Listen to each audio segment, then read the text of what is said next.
삼성전자는 저의 주력 제 포트폴리오에 가장 높은 비중을 차지하는 기업이고, 제가 한국 기업 중에 유일하게 장기적으로 투자할 가치가 있는 기업이라고 여러 차례 그리고 오랜 기간 얘기했던 기업입니다.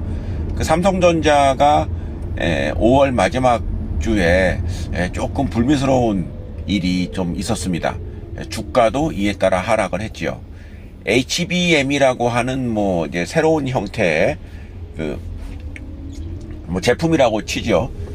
이거를 이제 엔비디아 쪽에 납품을 이제 하기로 했던 것 같은데, 그야말로 제품의 성능이 좋지 않아서 납품에 성공하지 못했다라고 하는 뉴스가 로이터에 의해서 보도가 됐고, 또 때마침 그 보도가 된 시기가 엔비디아가 굉장히 좋은 실적을 보였던 바로 그 다음날 보도가 되었고, 이것이 삼성전자에 관련된 뉴스가 아니라 엔비디아에 관련된 뉴스로 외신에서 크게 다루면서 주가도 3% 내외로 하락을 하였습니다.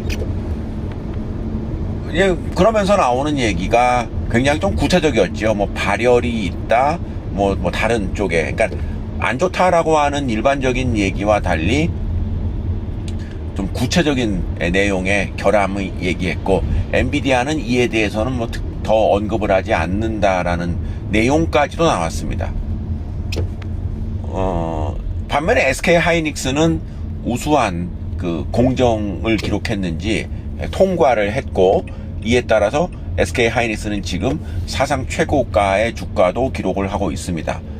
반가운 일이지요. 우리나라 디램 시장이 조금 정체다 이런 얘기가 많았는데, HBM이라고 하는 이 새로운 상품이 디램 시장의 새로운 그야말로 이제 블루오션과 같은 그런 섹터로 인식이 됐는데, 일단 단기적으로 봤을 때 SK 하이닉스는 성공, 반면에 삼성전자는 실패한 것이다라는 것이 이제까지의 결론이었습니다. 물론 이제 그것 때문에 주가가 빠질 수도 있겠습니다만은, 삼성전자를 보유하고 있는 입장에서 그렇게 반가운 소식은 아니지요. 그런데 제가 더 실망했던 것은 지난 금요일 오후에 나왔던 삼성전자 측의 발표였습니다. 외신 보도를 부인하면서 순조롭게 진행되고 있다, 이런 얘기를 했는데요. 정말 이것은 제가 이제까지 8년 정도 삼성전자를 보유하고 있었던 그 과거의 사례와 비교했을 때 가장 저질이 그야말로 질이 낮다는 얘기죠. 최악의 답변이었다라고 할 수가 있습니다. 삼성전자가 지난 제가 주식을 보유하고 있는 8년은 물론이려니와 2010년대 이후로 2024년까지 한 15년 정도 삼성전자의 각종 여러 가지 좋고 나쁜 뉴스가 나왔을 때에 삼성전자가 대외적으로 보인 반응은 굉장히 솔직한 태도를 취했었습니다. 제 기억으로 지난 15년간 삼성전자의 이런 기술 관련 이슈가 가장 불거졌을 때가 지난 2016년으로 기억을 합니다. 그때 갤럭시 노트 8인가요? 그 제품이 그야말로 좀 이제 불량품 이렇게 된 것이죠. 그때도 좀 발열의 문제가 있다, 이제 이런 이슈가 나와서 터질 수도 있다, 그런 얘기가 나왔었는데, 실제 그때 삼성전자가 보였던 그 반응은 정말로 민첩했습니다. 자신들의 실수를 바로 인정하고, 심지어 제가 그때 이제 베이징에 여행을 하기 위해서 인천공항을 갔었을 때 제가 이제 눈으로 목격한 건데요. 그때 삼성전자가 인천공항 터미널에 갤럭시 노트 8 갖고 있는 분들은 다 반납을 해라. 왜냐하면 그 제품은 수화물에 실을 수가 없었거든요.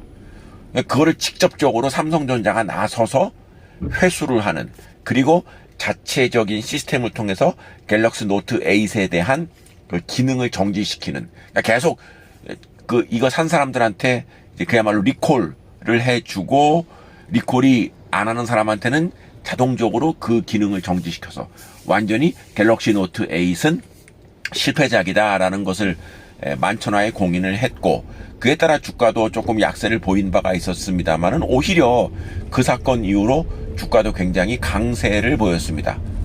그리고 그 뒤로 삼성전자의 갤럭시 시리즈가 계속 매년 출시가 됩니다만은 과거의 그 갤럭시 노트 8 같은 그런 그 불량품은 전혀 나오지 않고 있죠.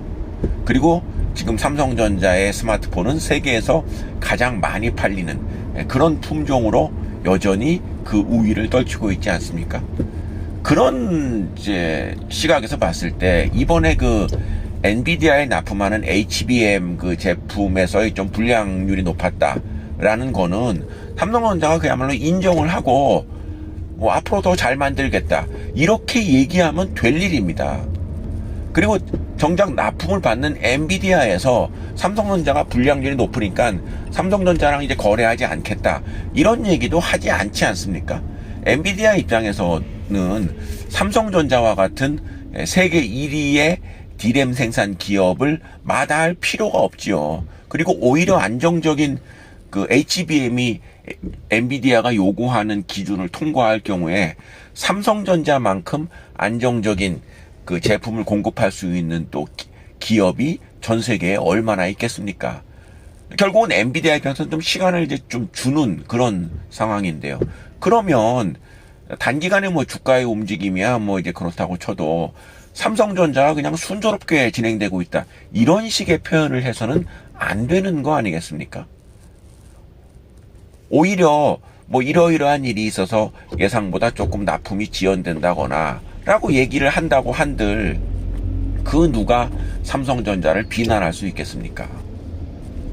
물론 삼성전자 말대로 로이터 통신의 보도가 오보이고 삼성전자 말대로 모든 것이 순조롭게 진행된다면이야 뭐 그거는 뭐 말할 필요가 없겠습니다만은 로이터 보도가 사실이라 하더라도 삼성전자가 이렇게 태연하게 순조롭게 진행된다 이런 식의 그 발언은 지난 10여 년간 삼성전자를 바라봐온 입장에서 적어도 업황에 대해서 삼성전자에 책임 있는 사람이 하는 얘기는 한 번도 틀린 적이 없었습니다. 2년 전에 삼성전자 주가가 굉장히 약했을 때 반도체 부문이 어렵다라고 삼성전자 사장이 주주총회에서 얘기한 바가 있었죠. 그리고 또 좋았을 때는 그 삼성전자가 좋았던 시절에 뭐 여러 가지 좀 안 좋은 뉴스가 종종 나왔을 때마다 부인하고 결국은 나중에 가보면은 삼성전자 사람이 얘기한 게 늘 맞았었기 때문에 그리고 주가도 어쨌거나 등락을 거듭하는 가운데 뭐 지난 뭐 5년간 한 80% 이상 주가가 상승한 그런 저력이 있기 때문에 삼성전자를 여전히 믿고 있습니다만은 이번 사태는 삼성전자를 대하는 시각을 100% 긍정적인 것에서 저는 절반 정도 긍정적인 그 시각을 절반으로 낮추는 이제 삼성전자는 50대 50의 기업이다 이렇게 판단을 합니다. 아울러 삼성전자에 대한 매도도 지금 한번 심각하게 고려해 볼 예정에 있습니다. 적어도 지금 HBM 사태가 이제 이렇게 불거졌으니 뭐 계속적인 그 진도가 나오고 있고 이에 관련된 보도가 그러니까 국내 언론에서는 기대하지 않습니다. 그러나 엔비디아와 삼성전자와의 거래는 누가 강조하지 않더라도 해외 언론사의 가장 주요한 타켓이다라고 생각을 했을 때 이 프로세스는 자연스럽게 우리가 알게 될 수 있을 것입니다. 삼성전자의 얘기대로 좀 기간이 걸리더라도 순조롭게 이 프로젝트가 완성이 된다라고 뭐 한다면 더 말할 나위가 없겠습니다만은 이번처럼 이렇게 말도 안 되는 거짓말로 대응을 한다면 삼성전자라는 기업도 이 기업에 지속적으로 투자할 필요는 없는 것이다 라는 것이 저의 생각입니다. 한국 주식은 정말로 투자하기 어렵습니다. 삼성전자 빼고 다 쓰레기다 라고 저는 강의를 할 때마다 한국 주식에 대해서 이렇게 평가를 하는데 이번 일을 계기로 삼성전자도 쓰레기다 이런 표현은 제발 하지 않기를 저도 간절히 바랍니다.